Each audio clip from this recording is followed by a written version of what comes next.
and greetings from Orlando, Florida with the OSA Imaging Congress.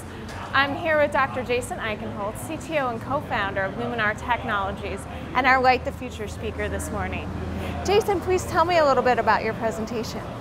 So today I wanted to provide a higher level talk than what we typically talk about at Luminar.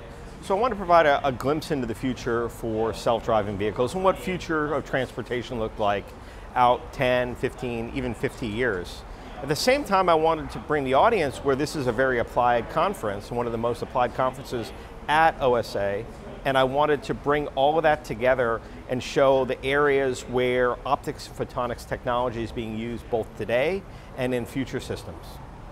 And tell me, what does that future look like for us? So the future is great. It's really looking, it's so bright, no pun intended, actually pun intended, but it's looking bright. I mean, you've got camera technology that's being used for ADAS systems, you've got radar technology and all the algorithms that are there, but really the LiDAR technology is really the future. Being able to sense in 3D like our car here is able to see is really what's changing things. But you see, it's very simple. Even today, you've got backup cameras being mandated. You've got side cameras so that you don't drive into your blind spot. All that stuff coming in.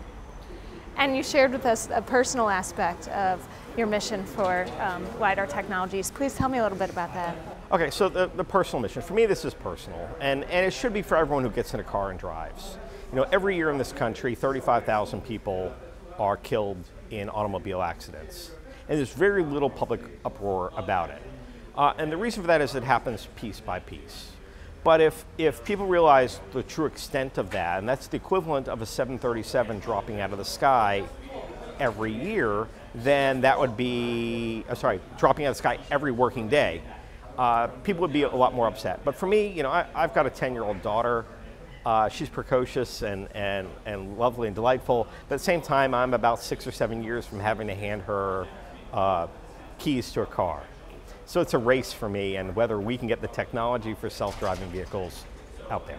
It's also very important to look at, you know, I have a son with special needs, I've got aging parents, as we all typically do, and at what point do you provide transportation that's safe, but also much lower cost? If that ride share that you're using, that Uber or that Lyft, that's $10 becomes $2 because the economics of an autonomous vehicle change, then you can fundamentally change transportation in this country. So it's very personal for me. Fantastic, Jason. Thank you so much.